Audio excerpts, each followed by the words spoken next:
এবার ত্রয়োদশ পরিচ্ছেদের পঞ্চম এবং শেষের অংশ। শ্রীযুক্ত রাধিকা গোস্বামীকে সর্বধর্ম সমন্বয় উপদেশ। গান সমাপ্ত হইল। ঠাকুর কথা কইতেছেন শ্রীরামকৃষ্ণ গোস্বামীর প্রতি, এ তো আপনাদের বৈষ্ণবদের হলো, আর যদি কেউ শাক্ত কি ঘোষপাড়ার মতো আসে তখন কি বলবো? তাই এখানে সব ভাবই আছে। এখানে সব রকম লোক আসবে বলে বৈষ্ণব, শাক্ত, কর্তাভজা, বেদান্তবাদী, আবার ইদানিং ব্রহ্মজ্ঞানী। তাঁরই ইচ্ছায় নানা ধর্ম নানা মত হয়েছে। তবে তিনি যার যা পেটে সয় তাকে সেইটি দিয়েছেন। মা সকলকে মাছের পোলোয়া দেয় না, সকলের পেটে সয় না, তাই কাউকে মাছের ঝোল করে দেন। যার যা প্রকৃতি, যার যা ভাব, সে সেই ভাবটি নিয়ে থাকে।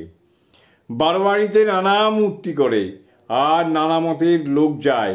রাধাকৃষ্ণ, হরপার্বতী, সীতারাম, ভিন্ন ভিন্ন স্থানে ভিন্ন ভিন্ন মূর্তি রয়েছে, আর প্রত্যেক মূর্তির কাছে লোকের ভিড় হয়েছে।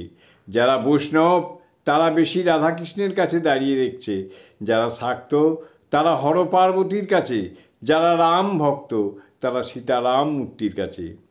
তবে যাদের কোনো ঠাকুরের দিকে মন নাই তাদের আলাদা কথা।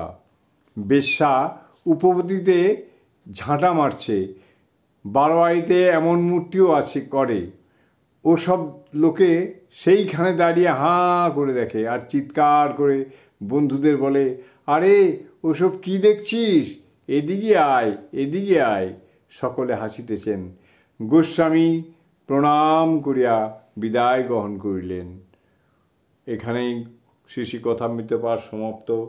ওম স্থাপকায় চ ধর্মস্য সর্বধর্মস্বরূপিণে অবতার বরিষ্ঠায় রামকৃষ্ণায় তে নমঃ।